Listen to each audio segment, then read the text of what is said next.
tinoenda mberi. Tikatitasa kuenda mberi, kana Mwari vavhura tinoenda mberi.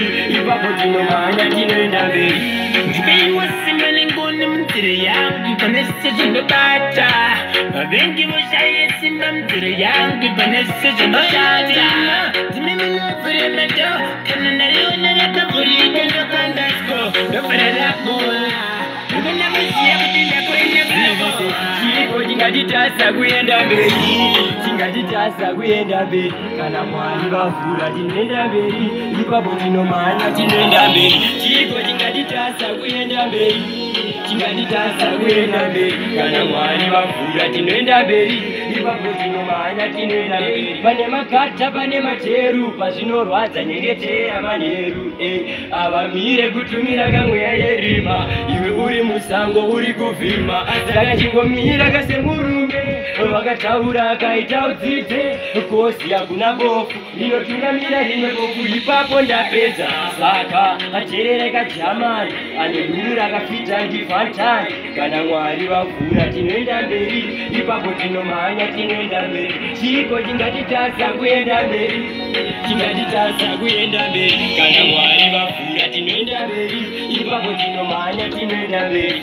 Ndipeiwa simba nengoni munzira yangu panese zvinobata. Vavengi voshaye simba munzira yangu panese zvinobata. Ndimiminovhuremedo kana ndariona rakavhurika ndokandasko ndobvara raboa. Ndinonamuziya kuti ndakuenda kwavo. Chiko chingatitasa kuenda mberi. Skilla no benga. Kana Mwari vavhura tinoenda mberi. Oyo. Chiko chingatitasa kuenda mberi, chingatitasa kuenda mberi. Kana Mwari vavhura tinoenda mberi, ipapo tinomhanya tinoenda mberi. Varipo muupenyu vanopesanisa, anhasi ndinoda kuvananganisa. Asolo ndinoda uvazivise, akenda ndinoda uvazivise.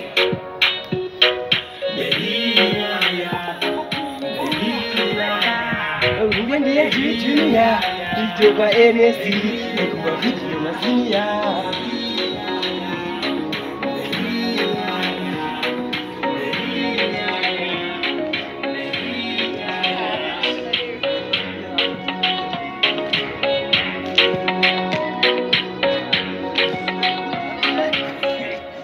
Saka badambo ndi murwe